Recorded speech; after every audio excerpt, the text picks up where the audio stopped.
ఎన్టీవీలో కథనం వచ్చిందని చెప్పి ఎన్టీవీ మీద సిట్టేసి పోలీసు వాళ్ళు పోయారు కదా, ఆంధ్రజ్యోతిలో తప్పుడు కథనం వచ్చింది కదా, చాట్ జీపీటీ చెప్తా ఉంది. డిప్యూటీ సీఎం బట్టి విక్రమార్క గారు ఆదేశించండి, సిట్టు ఆంధ్రజ్యోతి మీద సిట్ ఏది ఆదేశించండి, సిట్ వేయమని చెప్పండి. ఇప్పుడు ఆంధ్రజ్యోతి రాధాకృష్ణ ఏం కథనం చెప్పదలుచుకుందంటే, అసలు ఐఏఎస్ అధికారులు ఇచ్చినటువంటి కంప్లైంట్ అది తప్పని చెప్పదలుచుకుండు. ఐఏఎస్ అధికారులను కించపరుస్తా ఉన్నాడు. ఆ మహిళా అధికారులను కించపరుస్తూ రేవంత్ రెడ్డి గారి కాంట్రాక్టా, ఇక నైతిక విలువలు జర్నలిజం గురించి ఇక రాధాకృష్ణ గారి దగ్గర నేర్చుకోవాలి తెలంగాణ మొత్తం దేశం అంతా.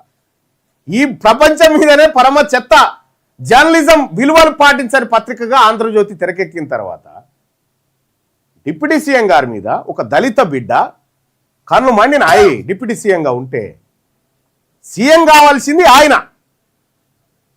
తెలంగాణ రాష్ట్రానికి సీఎం కావాల్సినటువంటి అన్ని అర్హతలు ఉన్నటువంటి వ్యక్తి బట్టి విక్రమార్క. నీ దొంగల ముఠానంతా తీసుకొచ్చి వాళ్ళేదో వీరులు సూరులని నువ్వు రాతలు రాసుకుంటూ చంద్రబాబు నాయుడు ఏజెంట్లను ఇడ ముఖ్యమంత్రులుగా పెడతా ఉంటే తెలంగాణ చూస్తూ కూర్చోదు. రాధాకృష్ణ గారు, తెలంగాణ రాష్ట్రం చూస్తూ కూర్చోదు. ఇంకా మేము ఆడికేం దిగుమతి చేస్తాం. బట్టి విక్రమార్క గారు చెప్తున్న గద్దలను వాలనీయను అంటా ఉన్నాడు కదా, నువ్వు ఏ గద్ద ఏ డేగ రూపంలో వచ్చి ఎక్కడ వాళ్దాం అనుకుంటున్నావో తెలియదా? సమాజం చూస్తూనే ఉంది.